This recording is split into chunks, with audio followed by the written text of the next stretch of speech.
Prince Harry has told a lot of stories in spare, but nothing compares to the moment he described first seeing Meghan Markle, not on TV, not on Suits, not on a red carpet, but on Instagram. Yes, the future Duke of Montecito discovered the future Duchess of Montecito through a dog ear filter.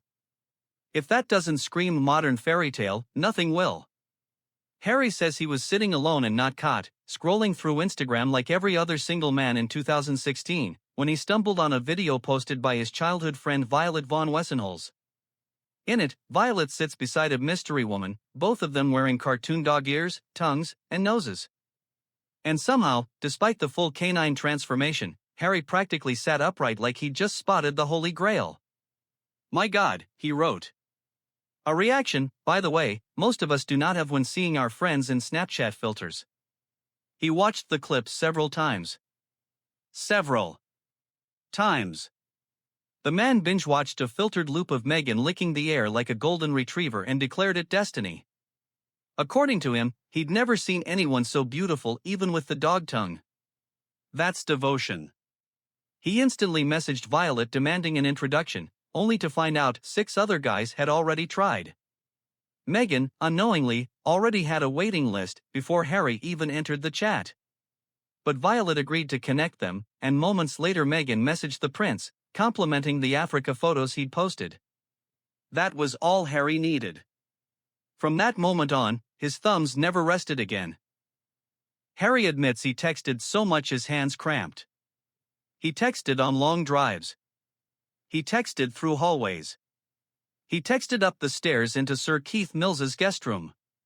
He even barricaded himself inside like a teenager hiding from parents, just so he could keep messaging Meghan uninterrupted.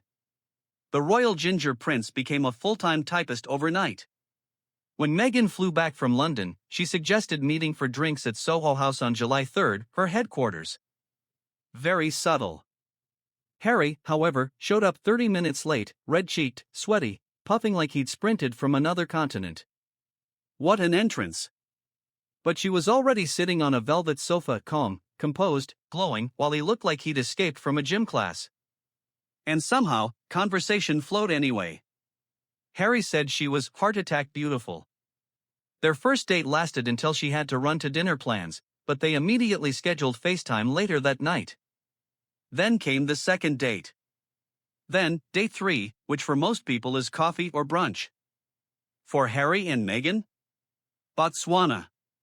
A week-long camping trip in the wilderness with lions, elephants, and 0 escape routes.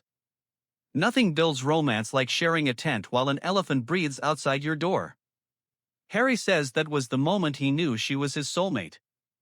Meghan says that was the moment she realized he was a keeper. And honestly, surviving a third date where the local wildlife is large enough to flip your car? That'll bond anyone.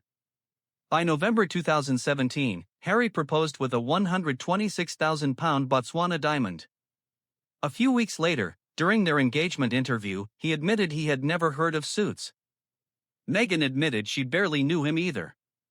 And somehow, through dog filters, delayed arrivals, marathon texting sessions, and a safari survival test, they convinced half the world they were the perfect love story. Meghan later told Vanity Fair, "We're two people who are really happy and in love." And at that moment, it was simple. Quiet.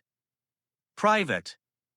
The version of their relationship that existed before the royal machine, before headlines, before documentaries, before everything else. And maybe that's why Harry remembers the dog ear video so vividly.